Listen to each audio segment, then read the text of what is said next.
Welcome back to Fighters Drinking Coffee. Today we have Kari Summers and Mendi Carlson from Genesis Jiu-Jitsu, the co-founders of the Unbreakable women's grappling camp. They are based out of the Dallas-Fort Worth area, if I'm reading this correctly. So Fort Worth, Texas. And they have been training together for a while.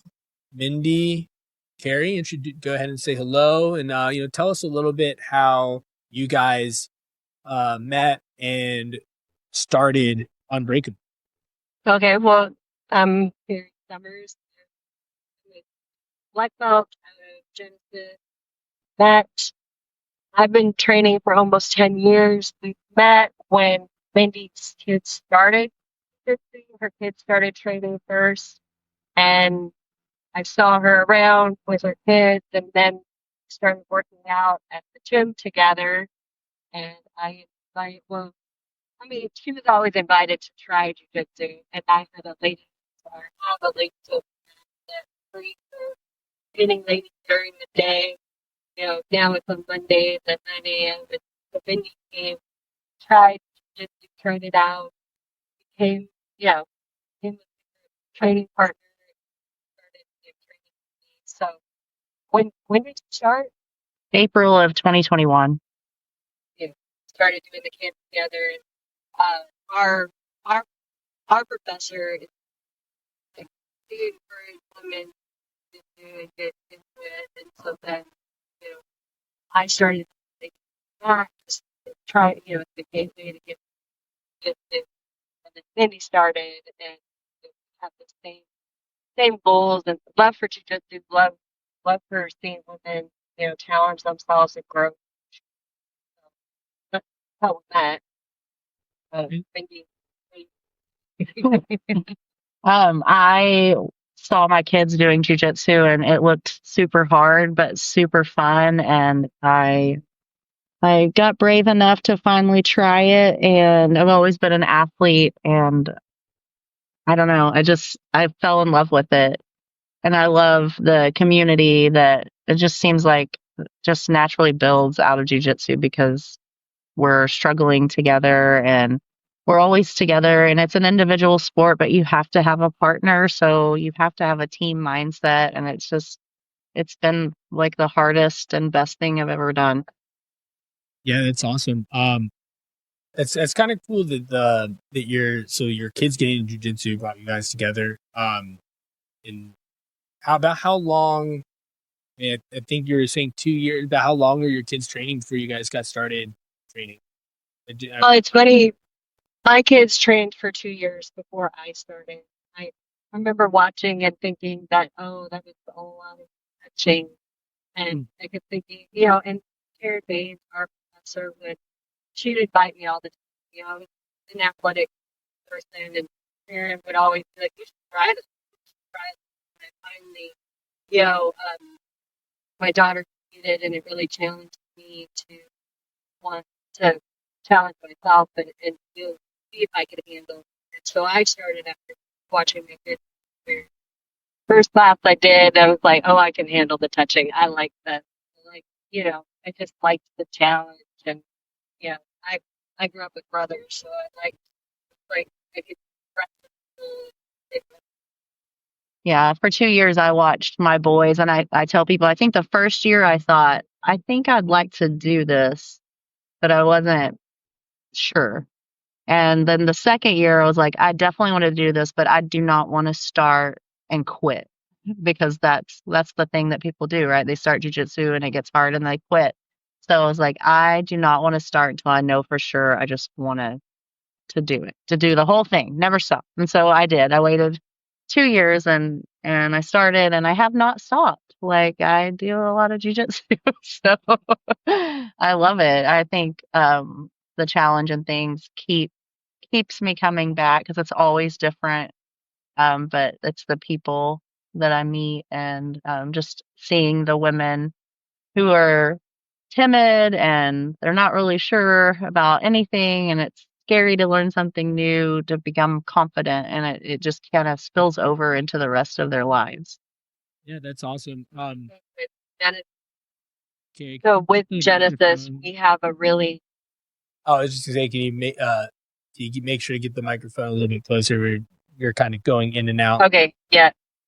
Okay, it's really close to me now.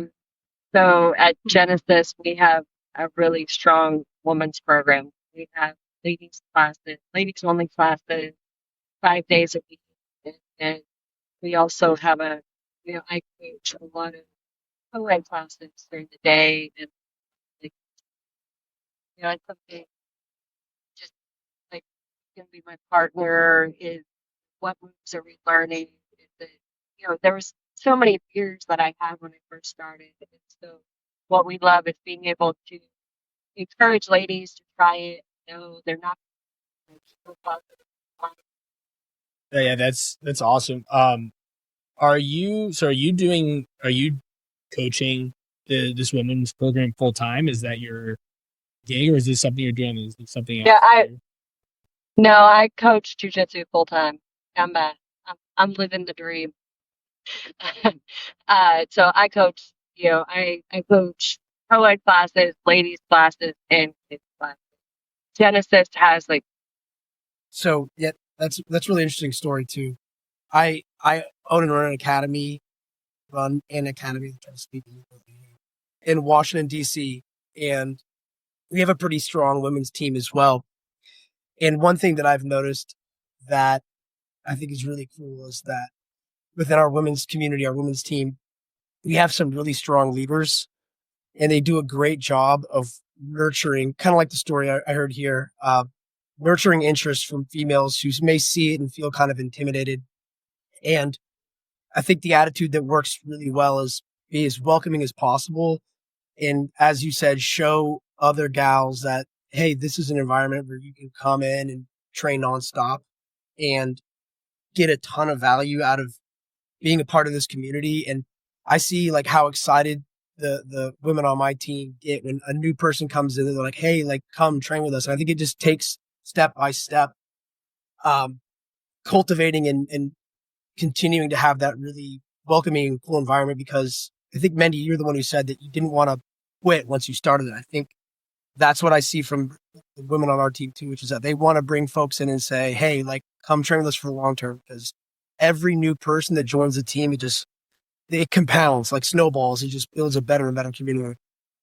Yeah, definitely. I think that the fact that women are, it's an intimidating sport. Like just asking a woman who doesn't want to be, like, we live our lives, we don't want to be heavy. Nobody wants to be called heavy. You don't want to put your weight on somebody. You don't want to like bother anybody.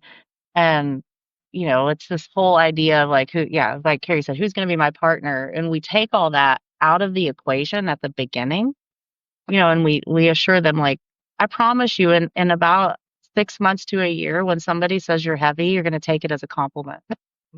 And so, we take that out of the equation. I call our ladies open mat the gateway drug because it's free. They don't have to put any money into it. It's only women, so they're not going to be in what they don't see in their mind. There's a 300-pound sweaty man sitting on top of them, and so we kind of usher them in, and a lot of them will end up, going to co-ed classes and stuff. But it's like getting those barriers out of the way at the beginning until they're, more acclimated to all of the uncomfortable things of jiu-jitsu. It's just been a great way to, I think, keep women training. Yeah, that's awesome. I mean, you get I guess that's the ultimate goal, right? Have everybody training together at the end of the day. And yeah, I think anyone who's running an academy or a program would agree that breaking down that initial barrier definitely makes a big difference.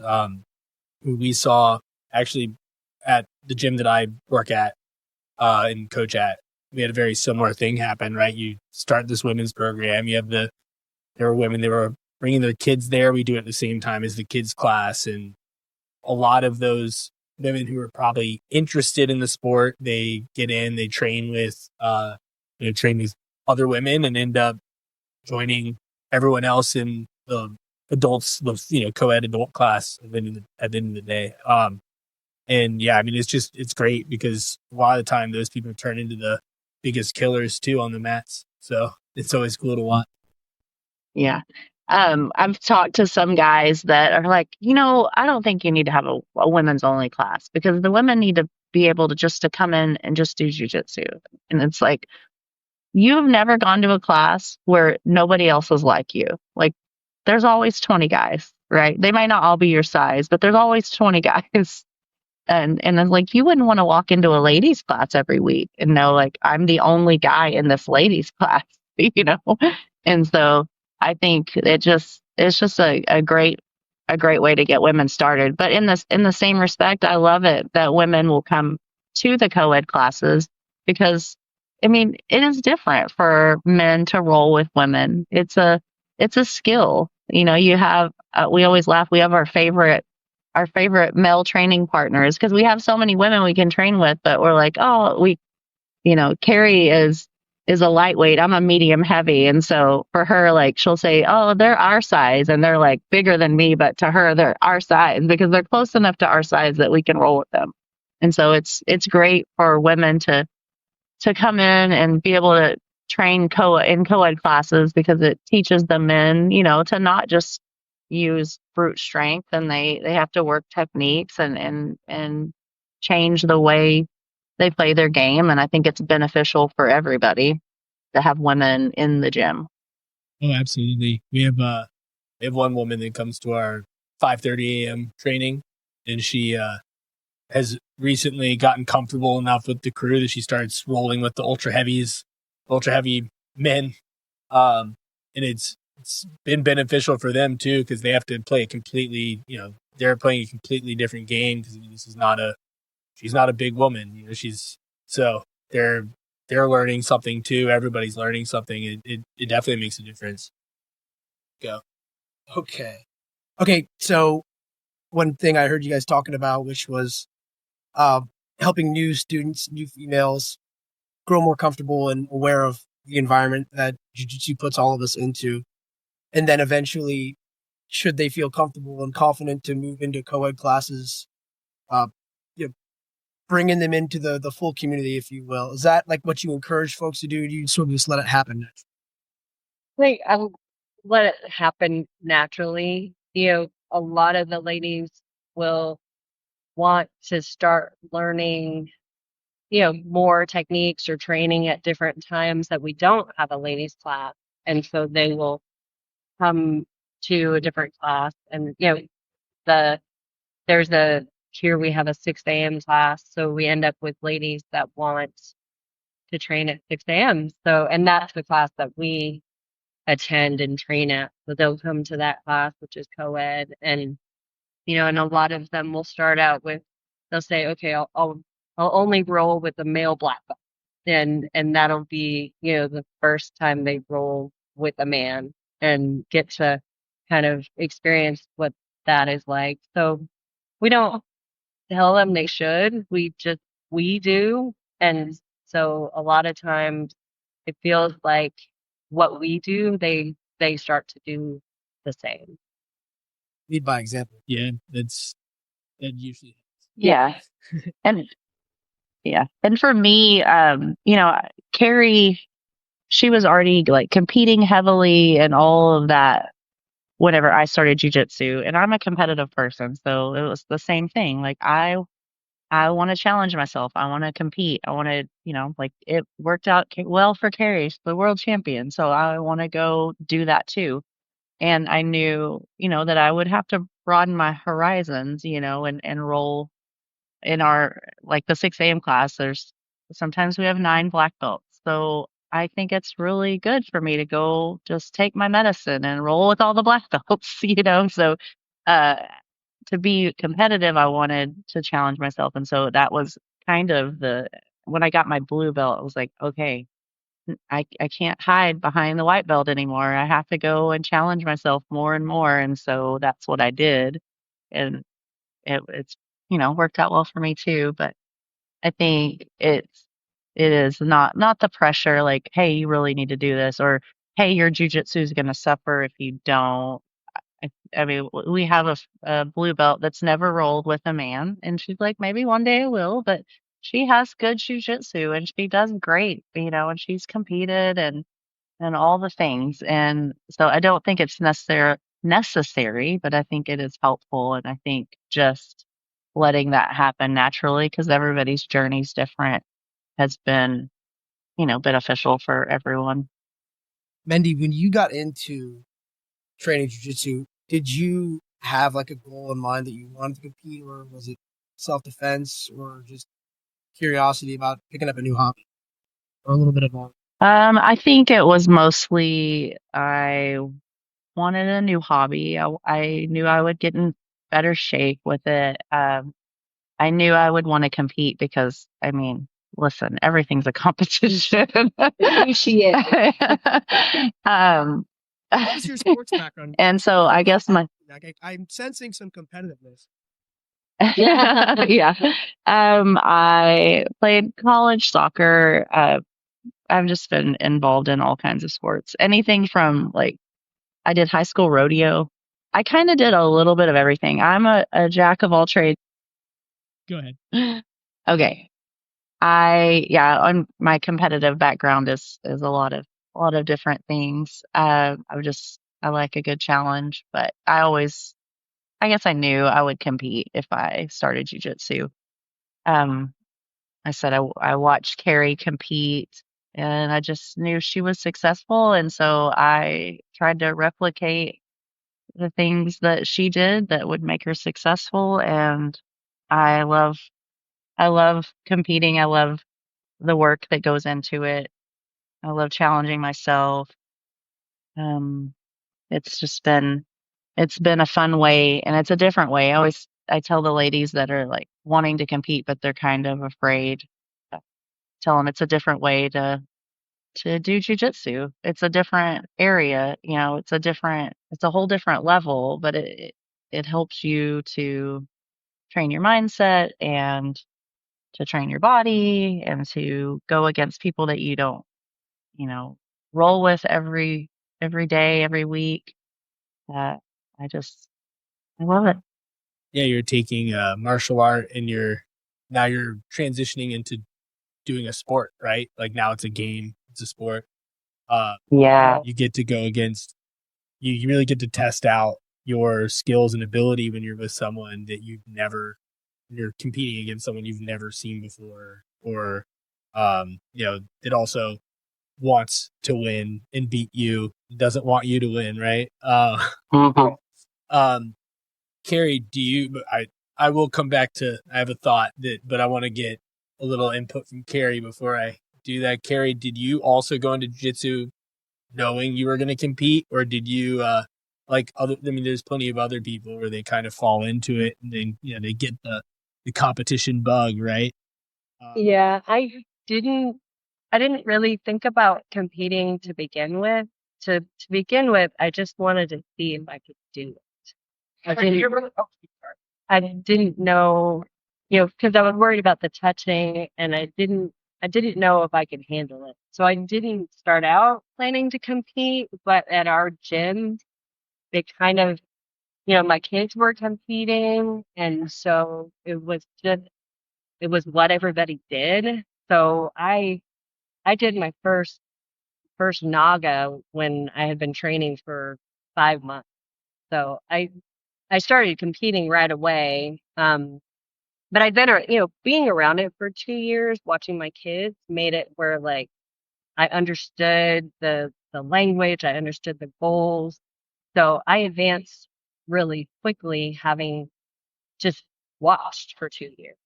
So I competed right away, but it wasn't my intention to compete. I Once I did it, I liked it. I liked competing. I liked the feedback. I liked seeing where I was making mistakes and knowing how and learning to correct them. So and our professor Karen, she's a world, won several master worlds at all different belts, and so you kind of follow the example that's been set for you. Yeah, those are pretty much the two different two different camps for people who end up competing.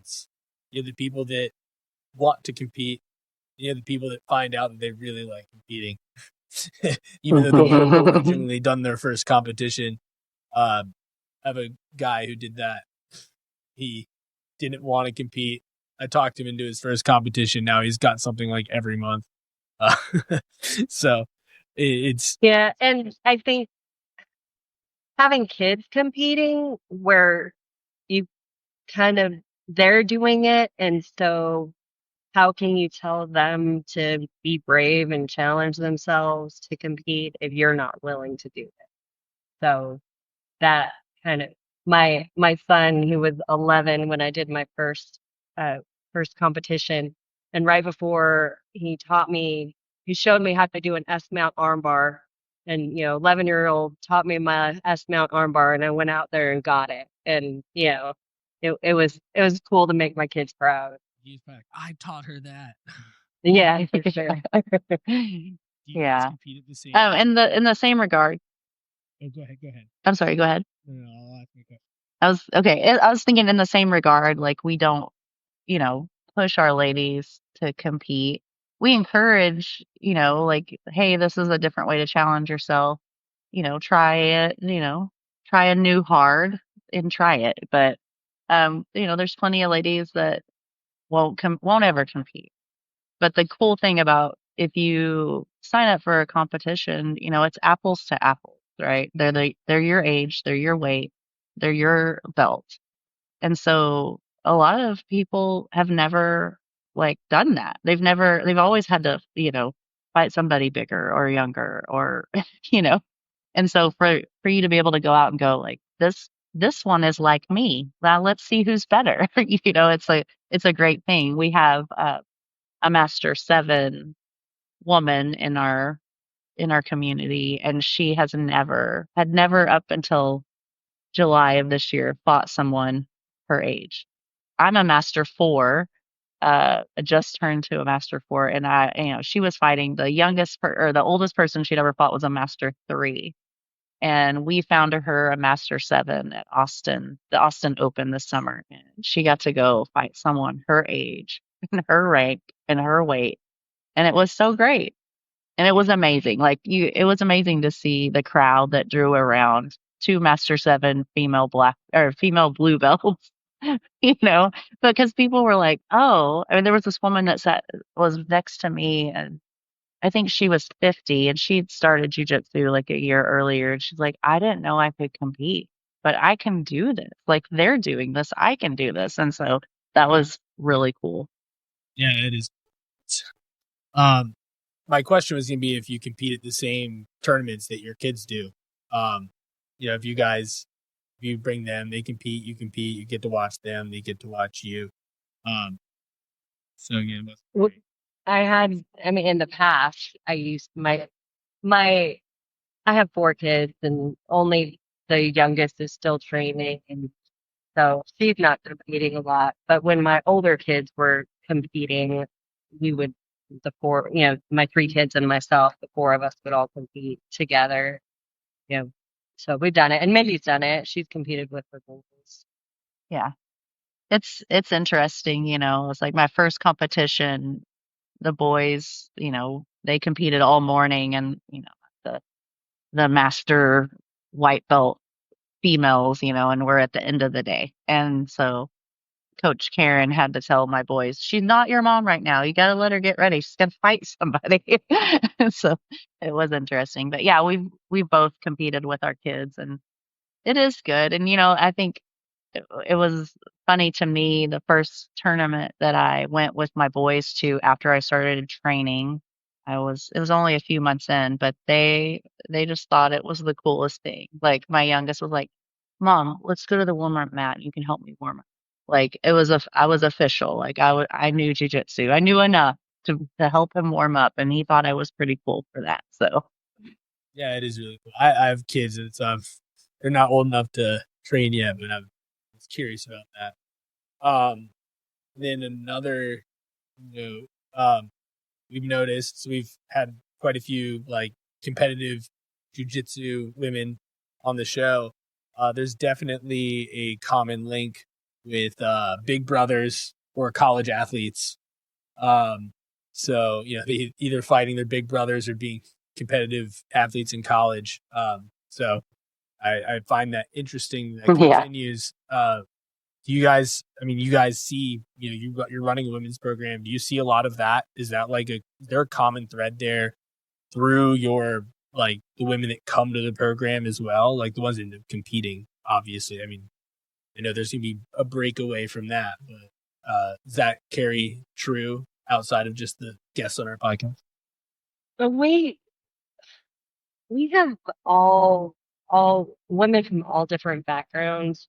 You tend to attract women that are like you. So we have a lot of moms, we're moms. And so, and we, I coach kids classes. And so when I'm coaching the kids classes, I meet the moms and I talk to them and, and kind of just, get to know them. And so then a lot of the moms, they see me and they see me coach and they see they're around it and then they decide to try it out. And so, we have the one mom that our blue belt that she never did any sport ever. Yeah, she literally got her letter jacket from the debate team. So she has, like we say, sportsy type lingo to her. And she's like, what?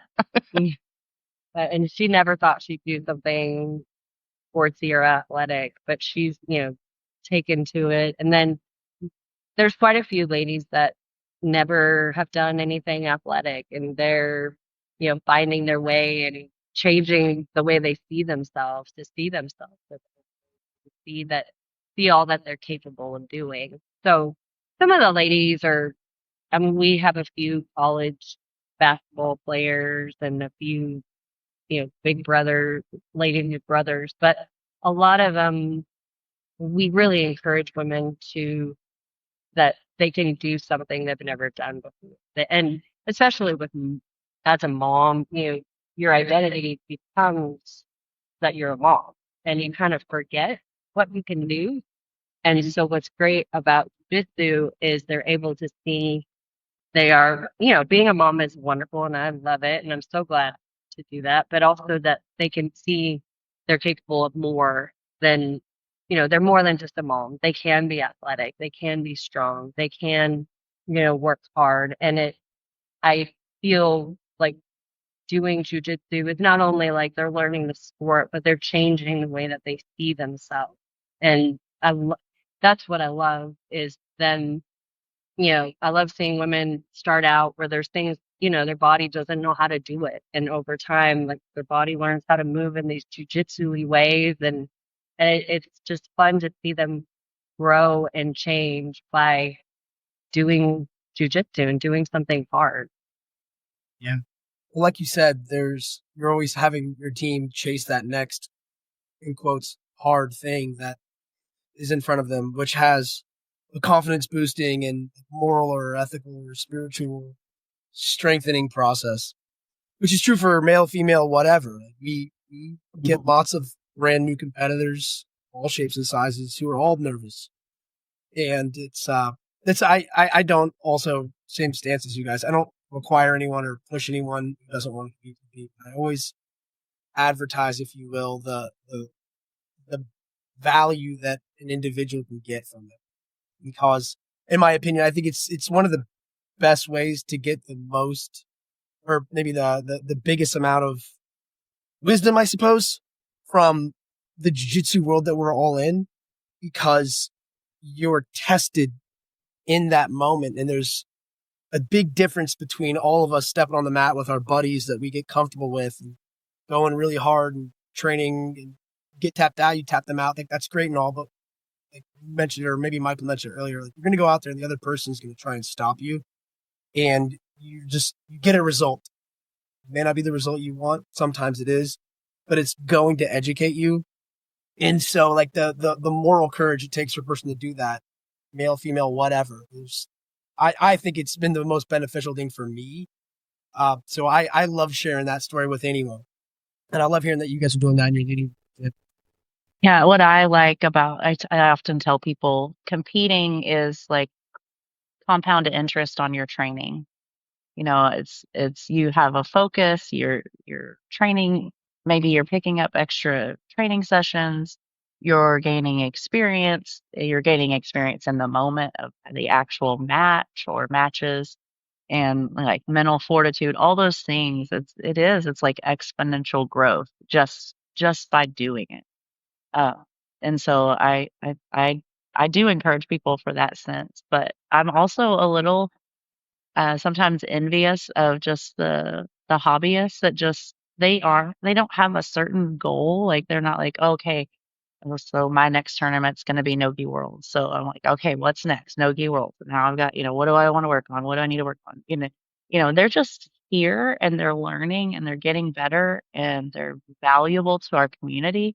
And I'm a little envious, like they can just roll up and enjoy that. And not that I don't enjoy what I'm doing, but that's a great thing. Like they just love jujitsu and they love what they get out of it and they love being here and it's part of an escape for them and they just enjoy it. But I was listening to another podcast a while back and one of the guests on the podcast talked about how jujitsu is so different from any other sport because at my gym, I have competitive athletes, professional athletes. I have people that's what they do. But at the same time, we also have just a mom that's just here so she can get a break from her kids. Or we have a guy that's like a customer service guy and he is way down by the world and he just wants to come train. And no other sports like that, right? Where you don't see people out, with the Lakers, like a dad that just plays basketball on the weekends. He doesn't train with the Lakers during the week.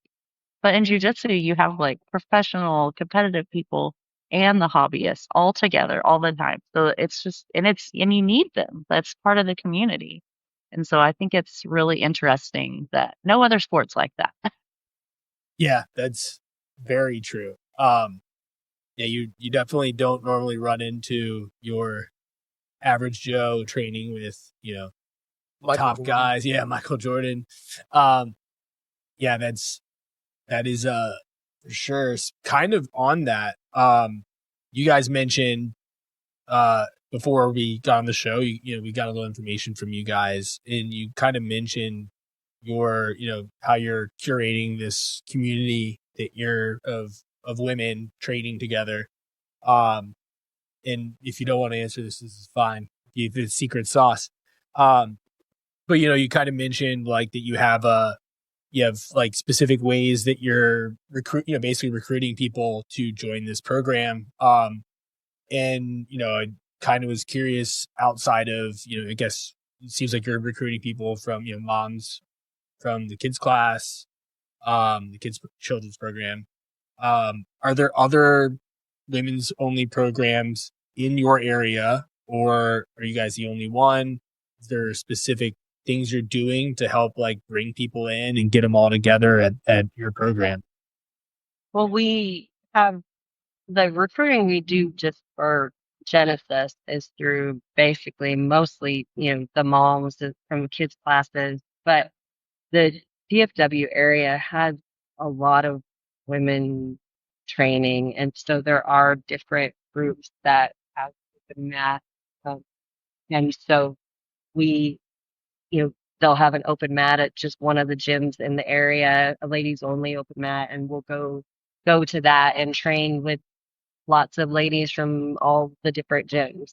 So there's, we're not, there are quite a few women's classes with gyms that have women's only programs, and we just want women to do jujitsu. So we're happy to support that, and we go and join in on those groups whenever there's something happening. And I mean, I think it's just a lot of the natural outflow. Like you talk to somebody, what do you end up talking about? They're like, oh, where'd you get that bruise? Well, you would never guess. Jiu-jitsu. And so then people are really interested. They're like, oh, yeah, I've been watching the UFC and it's jiu-jitsu is growing a lot. And I think a lot of it is word of mouth, right? You fall in love with it and you want to tell other people about it. But, we try to, we use social media and things like that just to, get our name out there and, women can look us up. I think a lot of what we do that is different is just what we do in retention. We try to cultivate a relationship with these women, and we have a group me that we use, and any woman's allowed to be on it. It's not just like only women training at Genesis. So we have our different friends from different gyms that we cross train with, and they're on there too. And we kind of create a sense of community where okay, who's training where this week? Are we going to an open mat? And then we try to plan events that are outside of class to do together. So we had a basketball birthday party for one of our basketball girls. She said, I just want to do something that I can beat you guys at. So she wanted to play basketball against the Jiu-Jitsu black belt so she can beat her.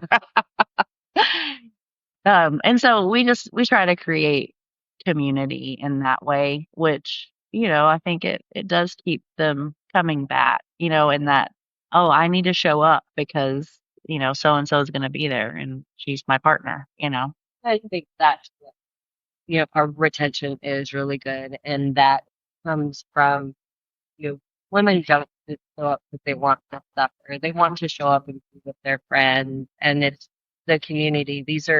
We care about each other. We do celebrate birthdays. We did the basketball birthday party. We were to do poetry reading the other night for somebody's birthday, and it's creating this community, creating a support system that a lot of the ladies don't have somewhere else. And then that's what keeps them coming back, even when it's hard, even when they feel like they're not very good. They know we care about them and we want them here and that they belong here with us. Very cool.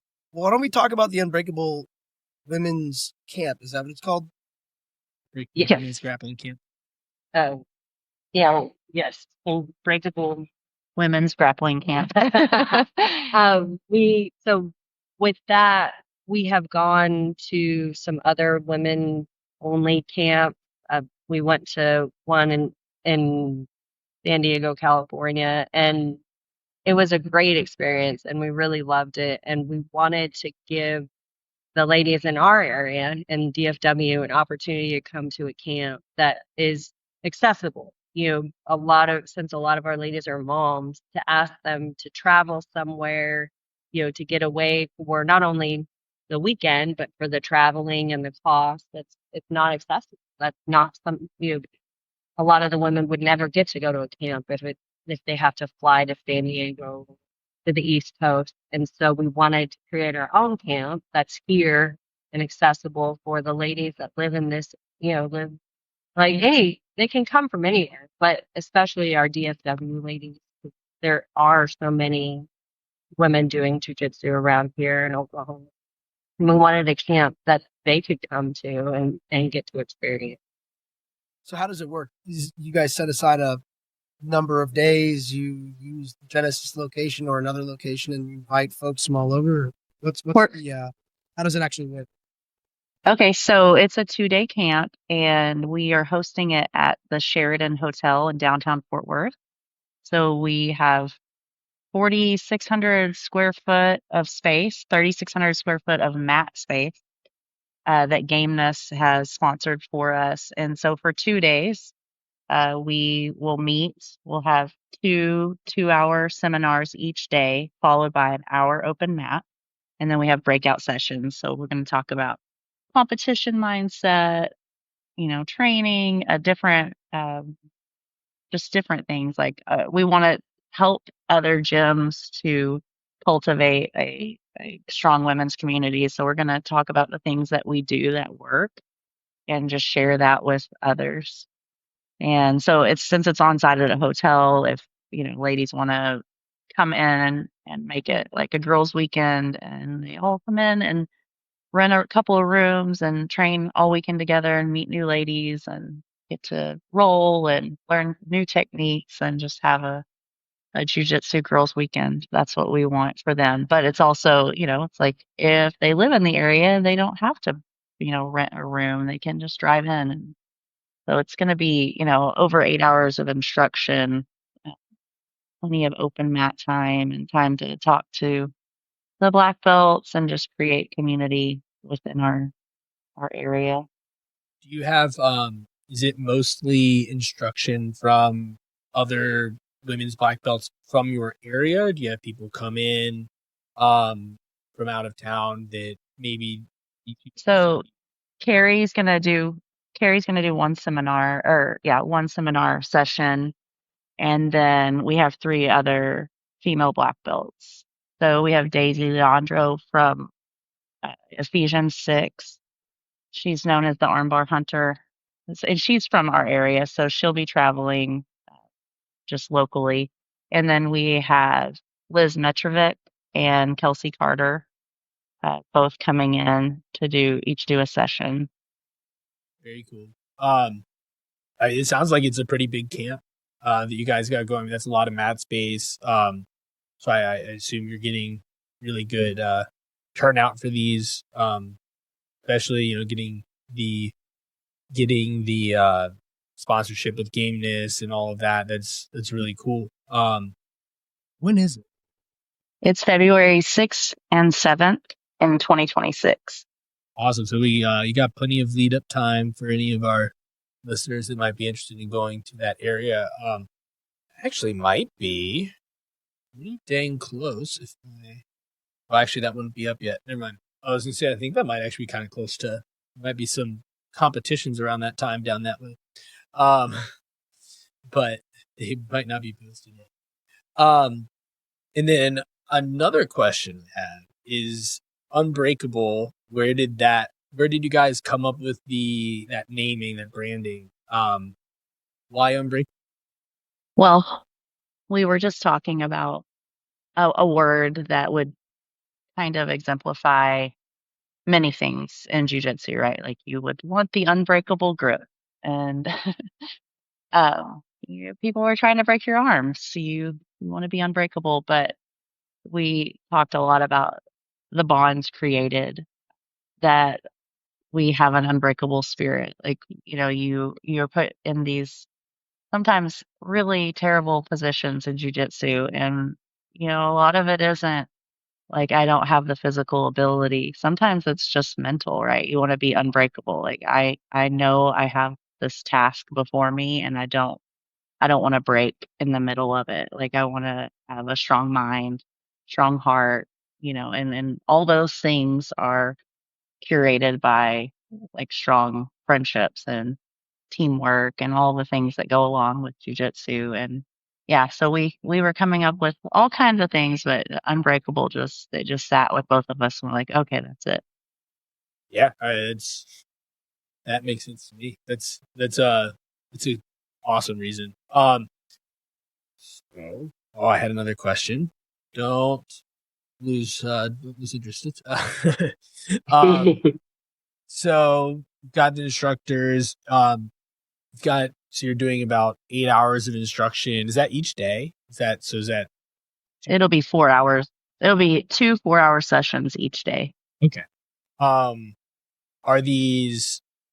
you rotating people through? I'm just trying to get a feel for the format here. Are you doing like back everybody with each instructor for an hour? Do you guys have this rotated through? So you have groups and they're group A with instructor A, and then it rotates through, so everybody's kind of getting a flow through, or is it 1 hour per instructor for everybody?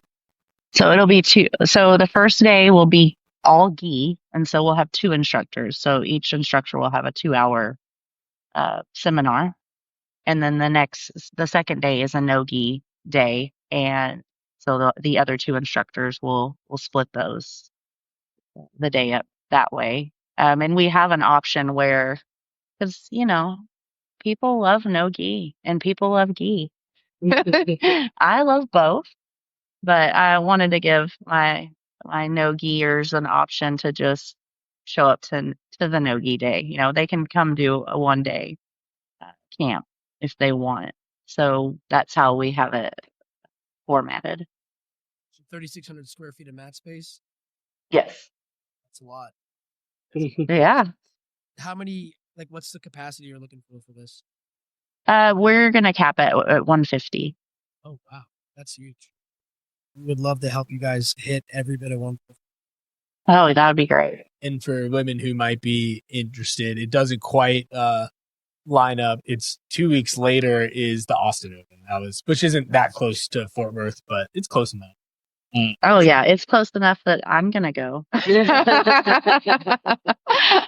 Oh yeah. So we thought that too. We thought, well, that would be perfect timing as far as, you know, being able to come and get some instruction and get some different looks on rolls, you know, in an open mat environment, and not conflict with any other competition. And we're hoping the ladies will want to make a girls trip out of this. We have done girls trips that were competition girls trips. When we went to Austin in July, there was 8 of us and 6 competed. 6 of the ladies competed, and some of them was, you know, first time they've ever competed. And, you know, the girls trip was fun, but doing a competition is also hard because you have ladies cutting weight and then the nerves, and the idea of a camp is there's no pressure of competing. You can just go on a girls trip and we're just learning jiu-jitsu together and rolling, and, you know, so trying to, you know, this again, because community is what keeps women in jiu-jitsu, the relationship is trying to create an opportunity for ladies to come to, you know, make a girls trip of it, come to the camp, you know, develop, like, strengthen their community within their gym, but also seeing other ladies. I remember the first time I went to Master World, I had never seen so many female black belts. It was amazing to see so many women doing jujitsu, and, you know, having a camp like this, some women don't have any women in their gym, and this is their opportunity to get to train and roll with more ladies.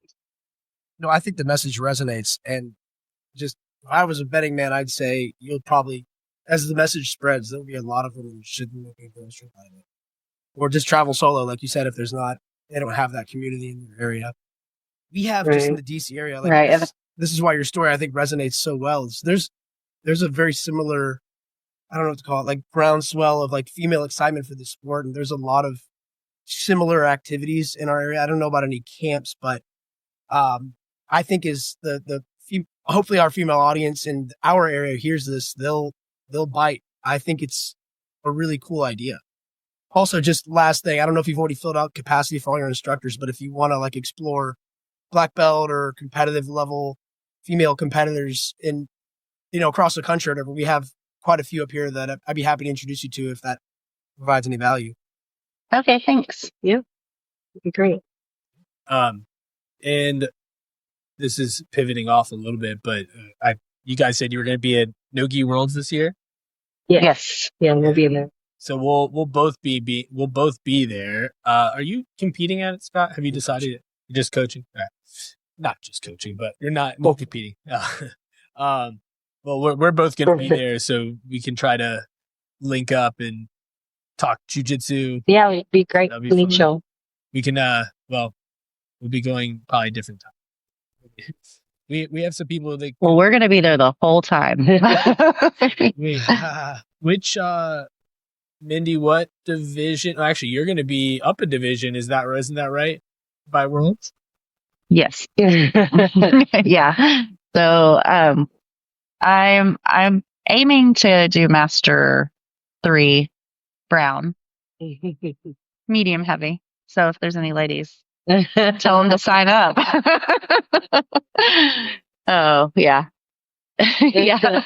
I'm looking for a fight. So yeah. You don't want that auto. And then Kari's Master 3 Black. Oh, I don't want that. Yeah. Yeah. Yeah, I'll be out there. You know, Mendi won. With Michael, but I'll have my Go ahead. head of our women's jiu-jitsu team. She's competing, and she'd really get a kick out of meeting you guys. I'm certain. Yeah. Oh yeah, I would love to meet her. We're hilarious. So Yeah, you guys are, We think so.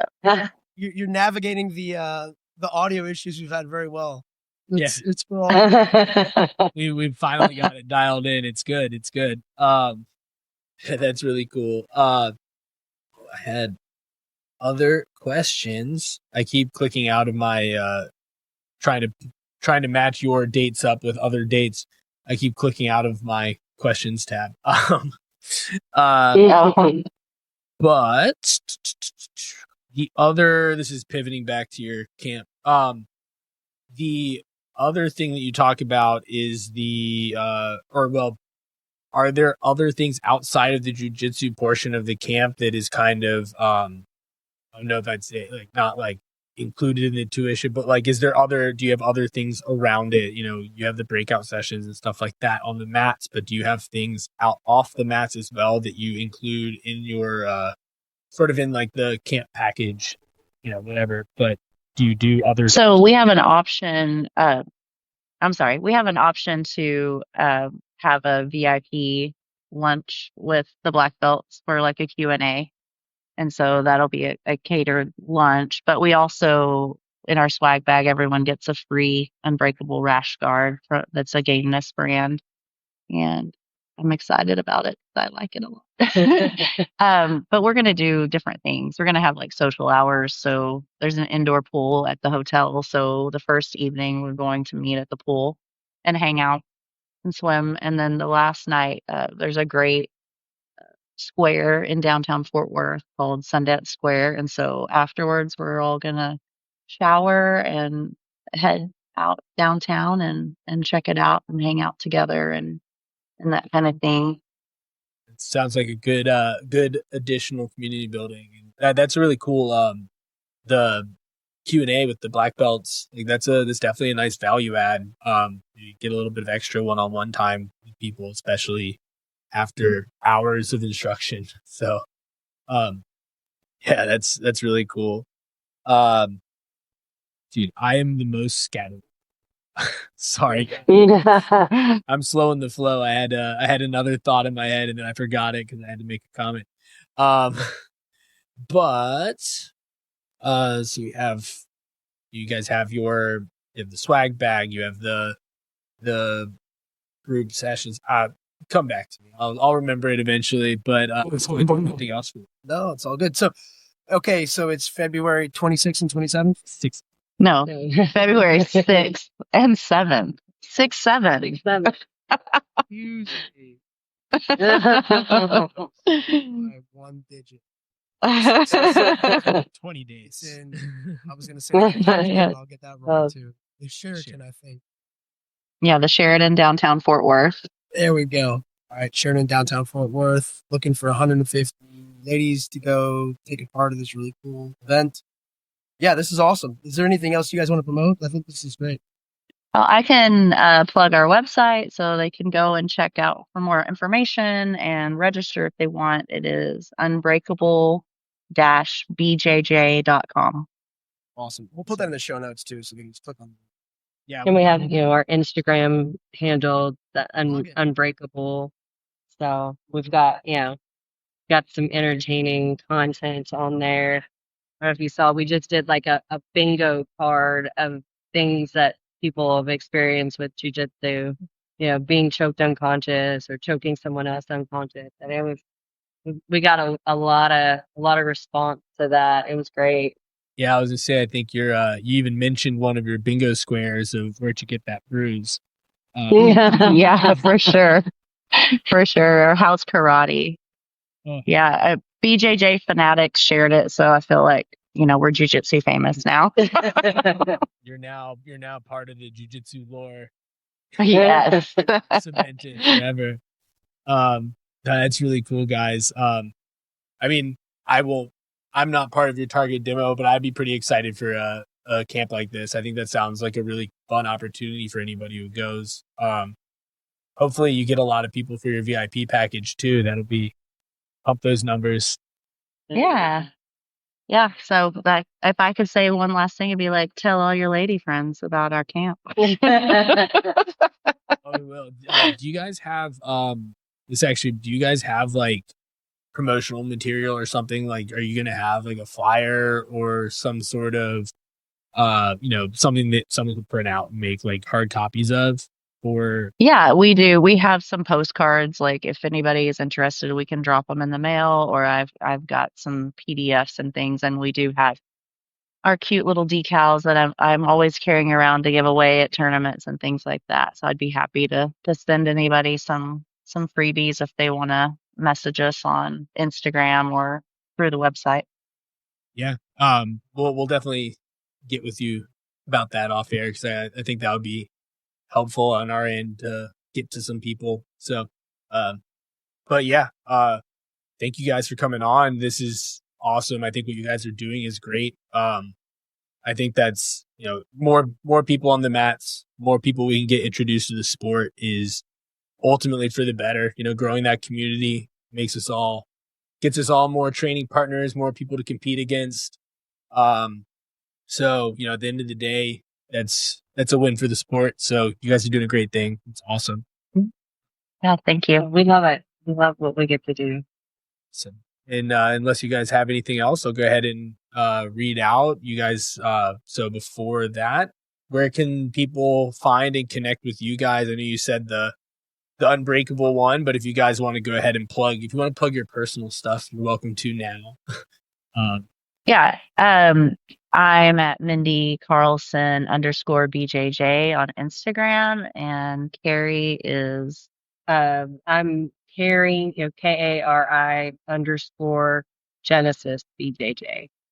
Awesome. And we'll put that in the show notes. So I'll get that from you guys off air to put in the show notes as well. But that's awesome, guys. And thank you for being on Fighters Drinking Coffee. And as per usual, for all you listeners out there, continue to rate, review, subscribe to the show. That helps us in the algorithm. It gets us in front of more people. And just like our friends here at Unbreakable are doing, the more people that join the community, the more people there are to talk with, the more people that hear the show and hopefully get to enjoy what you guys are enjoying. So share the love. And you can follow the show on Instagram at Fighters Drinking Coffee. If you want to keep up with Scott and I, you can find Scott at Scott Dance BJJ. And me at Kit Sudsy. And, we still have some stuff in the works for you guys. We have some cool merch, some Jiu-Jitsu no-gi kits in the works. So you can rep the show on the mats. We have that in the works. But in the meantime, there's a link in the show notes that will get you $5 off from that manufacturer, Cruise Combat. No-gi gear, actually made in where you guys are, down in Dallas. And so you guys can check them out, get $5 off, as well as some made in America gear that's guaranteed for life. So check them out, and we'll have some cool stuff coming from them here soon. So thank you guys. That was Fighters Drinking Coffee.